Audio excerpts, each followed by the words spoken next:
반갑습니다. 오늘 저는 감사로 나아가시오라는 제목으로 하나님께서 우리에게 주신 영적 인사이트를 전가하고자 합니다.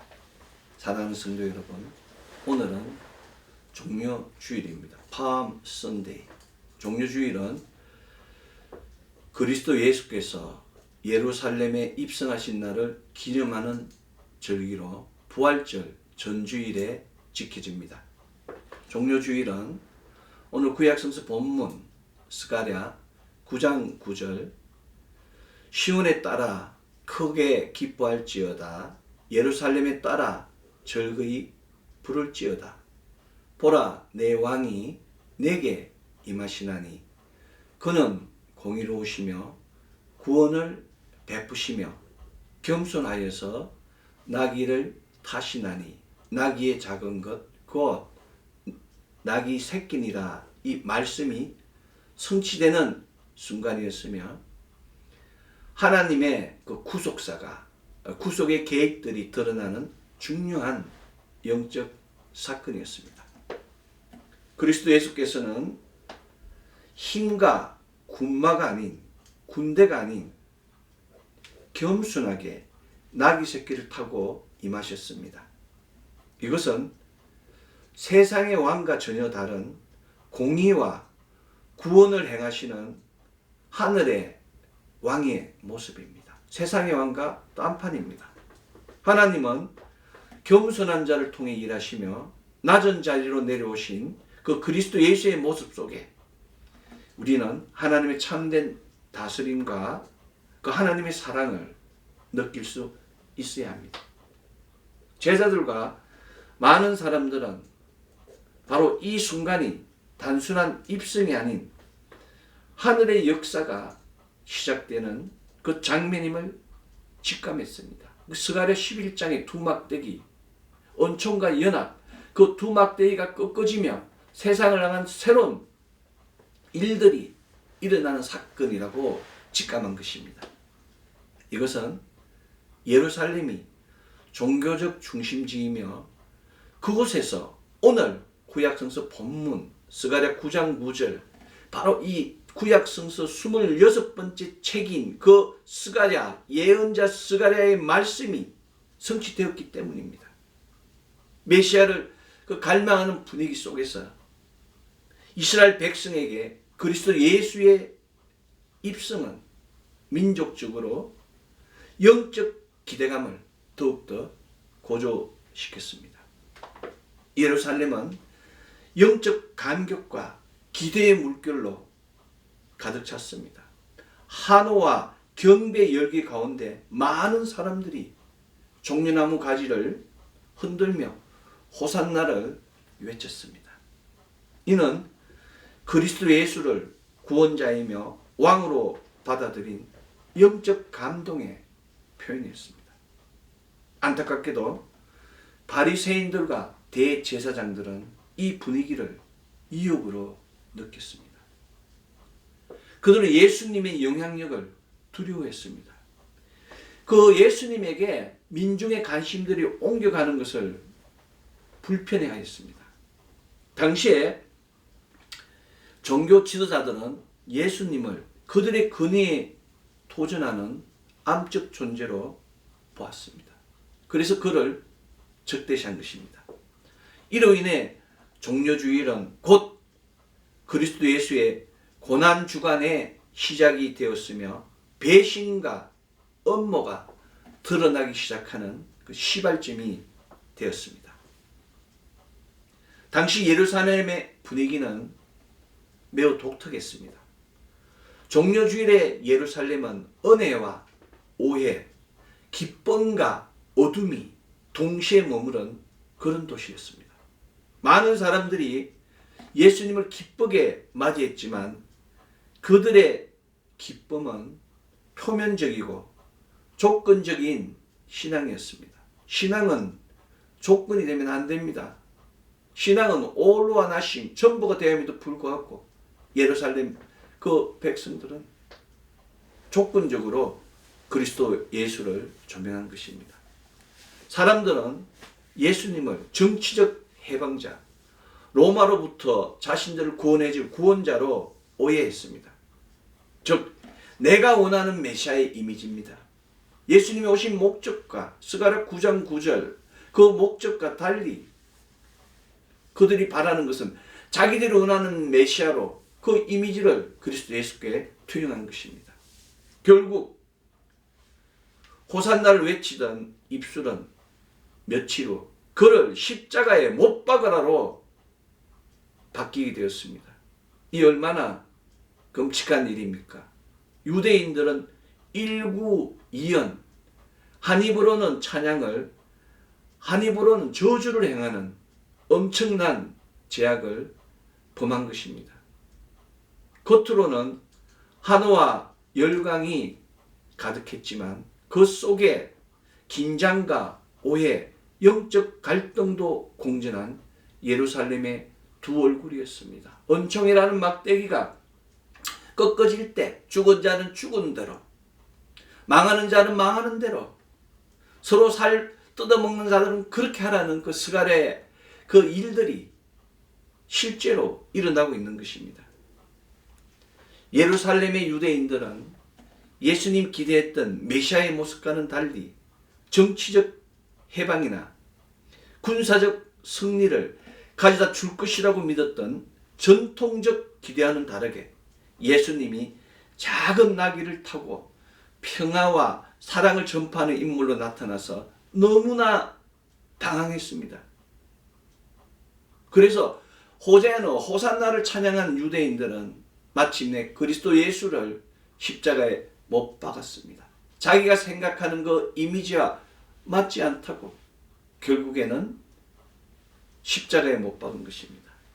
이것은 찬양만 있고 감사가 없는 믿음이 얼마나 가증스러운지를 정확하게 증거한 사례입니다. 반면에 종려주일날 제자들은 예수님이 예루살렘에 입성하실 때 큰 믿음과 감사를 표현했습니다. 그들은 예수님을 메시아로 인정하고 그가 이 땅에 오신 것에 대해 기뻐하고 찬양했습니다. 제자들은 예수님께서 자신들에게 가르침을 주고 기적을 행하며 그들의 삶을 변화시킨 분이라는 것을 깊이 이해하고 있었기 때문에 그의 입성을 축하하는 데 열정적이었습니다. 특히 제자들은 예수님이 나귀를 타고 들어오시는 그 모습을 보고 그가 구약의 예언을 성취하는 메시아임을 깨닫고 감격했습니다. 그들은 호산나 다윗의 자손이여 라고 외치며 그를 찬양했고 이것은 제자들의 믿음과 감사의 표현이었습니다. 하지만 제자들의 믿음은 시간이 지나면서 도전받기도 했습니다. 제자들은 예수님이 갈보리 언덕에서 십자가에 못 박히실 때 두려움과 혼란 속에서 빠지게 되었고 도망간 겁니다. 그들의 믿음이 흔들린 겁니다. 가장 중요한 순간에 있어야 될 자리에 그들은 존재하지 않은 것입니다. 사랑하는 성도 여러분, 우리가 살아가는 이 시대는 끊임없는 비교와 욕망의 소용돌이 속에 있습니다. 혹 우리가 있어야 될 자리에 그 자리를 비우고 다른 곳에 있지는 않은지요. 더 많이 가져야 하고 더 높이 올라가야 하며 더 인정받아야 한다는 세상의 외침은 지금 이 시간에도 우리의 믿음을 끊임없이 흔들고 있습니다. 그러나 감사는 그 거센 욕망의 파도를 잠재우는 고요한 영의 숨결입니다. 감사는 우리로 하여금 지금 이 자리, 오늘 이 하루 내가 가진 것에서 하나님의 은혜를 바라보게 합니다. 제자들에게는 갈보리 언덕의 그 순간 그런 믿음이 없었습니다. 그런 감사가 없었습니다. 더 나은 삶을 향해 가는 것도 중요하지만 감사는 우리를 더 깊은 삶으로 인도합니다. 세상이 줄 수 없는 크고 비밀한 일들 가운데 더 깊은 영적 삶으로 우리를 인도하고 있는 것입니다. 더 깊은 신뢰, 더 깊은 순종, 더 깊은 평안의 자리로 우리를 이끌어 줍니다. 사랑하는 성도 여러분, 감사가 없는 믿음은 흔들리기 쉽습니다. 고난 앞에서 낙심하고 기도의 응답이 지체될 때 원망하게 되는 것도 감사가 사라졌기 때문입니다. 감사는 나의 삶을 다스리고 계신다는 그 믿음, 이 믿음을 지키는 것이 바로 영적 방패입니다. 바울 선생은 오늘 신약성서 본문 데살로니가전서 5장 18절 범사에 감사하라, 이것이 그리스도 예수 안에서 너희를 향하신 하나님의 뜻이니라고, This is God's will이라고 분명히 말씀하셨습니다. 바울 선생은 우리가 감사해야 하는 이유를 그리스도 예수 안에서 우리를 향하신 하나님의 뜻이라고 정확하고 분명하게 증거하였습니다. 하나님께서 나의 질병을 회복시켜 주셔서, 하나님께서 가난한 나를 부유하게 해 주셔서, 하나님께서 우리 자녀들 잘 되게 해 주셔서, 내 사업을 잘 되게 해 주셔서 감사하는 것이 아니고, 그리스도 안에서, in Christ Jesus 안에서 This is God's will이라고, for you, 우리를 향한, 너희를 향한 하나님의 뜻이라고 분명히 이야기한 것입니다. 여러분의 삶 속에서 감사를 선택하십시오. 사랑하는 성도 여러분, 감사는 반드시 상황을 바꾸는 열쇠가 아닙니다. 문제를 해결하는 맞는 키가 아닙니다. 하지만 감사는 우리의 시선을 바꾸는 능력이 됩니다. 환경이 여전히 어렵고 기도응답이 지연될지라도 감사는 나의 마음을 하나님께로 향하게 하고 믿음을 흔들림 없이 붙들게 합니다. 감사는 하나님의 뜻을 신뢰하는 고백이며 고난 가운데서도 하나님께서 여전히 선하시다는 영적 확신의 표현입니다. 그러므로 감사는 문제를 넘어 은혜를 바라보게 하는 하나님의 길입니다. 사랑하는 성도 여러분, 오늘 신약성서 본문 데살로니가전서 5장 18절 범사에 감사하라, 이것이 그리스도 예수 안에서 너희를 향하신 하나님의 뜻이니라의 말씀과 같이 범사에 감사하십시오. In all circumstances, 모든 환경 안에서 give thanks 하는 거예요. 감사를 드리는 자가 되어야 합니다. 감사는 선택이 아니라 하나님의 뜻입니다. 그리고 이 말씀을 믿고 실천하는 자에게는 반드시 하늘의 유익이 따릅니다. 범사에 감사하면 시선이 달라집니다.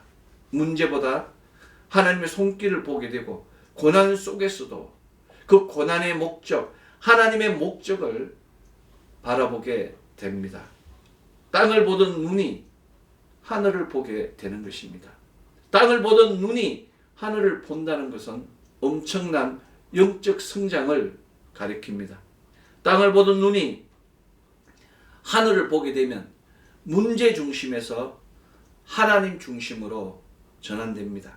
땅을 보는 눈은 현실의 문제, 결핍, 고통에 집중하게 하지만 하늘을 보는 눈은 그 문제 가운데 계신 하나님, 그리고 그분의 계획을 바라보게 합니다. 땅을 보던 눈이 하늘을 바라보게 되면 두려움이 사라지고 평안이 찾아옵니다. 눈을 들어 하나님을 보는 순간, 하늘을 보는 순간 영혼은 더 이상 흔들리지 않고 믿음 위에 우뚝 서게 됩니다. 땅을 보던 눈이 하늘을 보게 되면 문제가 아직 해결되지 않았음에도 불구하고, 상황이 변하지 않았음에도 불구하고 마음이 먼저 평안으로 충만하게 됩니다. 하늘을 보면 지금도 일하시는 하나님을 보게 되는 것이고 지금도 일하시는 하나님을 믿게 되는 것이고 환경을 초월한 문제를 초월한 감사와 소망이 솟아납니다. 아브라함은 땅이 아닌 하늘의 별을 본 자입니다. 하나님께서 아브라함에게 창세기 15장 5절 밤하늘의 별을 보라고 하셨을 때 아브라함은 자녀가 없는 자신의 현실, 땅의 상황을만을 보던 그런 사람에서 하나님의 약속, 곧 하늘의 관점을 믿는 사람으로 변화됩니다. 아브라함의 그 시선의 전환이 믿음의 조상으로 되는 출발점이 되었습니다. 범사에 감사하면 마음이 흔들리지 않습니다. 다윗은 거인 골리앗을 두려워하지 않았습니다. 다윗은 골리앗 앞에서 하늘을 본 자입니다. 다윗은 다른 사람들처럼 거인 골리앗 곧 문제의 크기를 보지 않았습니다. 그는 사무엘상 17장 살아계신 하나님의 군대라는 하늘의 정체성으로 전쟁을 이해했습니다. 그 결과 그 전쟁은 승리로 마치게 되었습니다. 땅이 아닌 하늘을 본 자는 다윗과 같이 현실적 문제에 눌리지 않습니다. 문제가 크다고 환경이 어렵다고 결코 두려워하거나 양보하지 않습니다. 감사는 불평을 막고 원망을 물리치며 우리의 심령을 평안하게 합니다. 사탄은 우리에게 두려움을 줍니다. 불안을 주요. 불만을 주면서 원망하게 하고 미워하게 하고 적대하게 해 우리 마음을 흔듭니다. 그러나 감사는 우리 마음에 하나님의 평강을 세우는 문으로 존재하는 것입니다. 우리가 문만 열기만 하면 하나님의 평안이 우리에게 물밀듯이 들어오는 것입니다. 범사에 감사하면 믿음이 자랍니다. 좋을 때만 감사하는 것은 쉬운 일이지만 어려움 중에도 감사할 수 있는 사람은 하나님의 뜻을 신뢰하는 사람입니다. 스데반은 순교의 순간에도 하늘을 바라본 자입니다. 사도행전 7장은 돌에 맞아 죽기 직전 스데반은 하늘을 우러러보며 예수께서 하나님 우편에 서 계신 것을 보았습니다. 스데반은 두려움보다 하늘의 영광에 집중했으며 고통 속에서도 천사의 얼굴처럼 빛났습니다.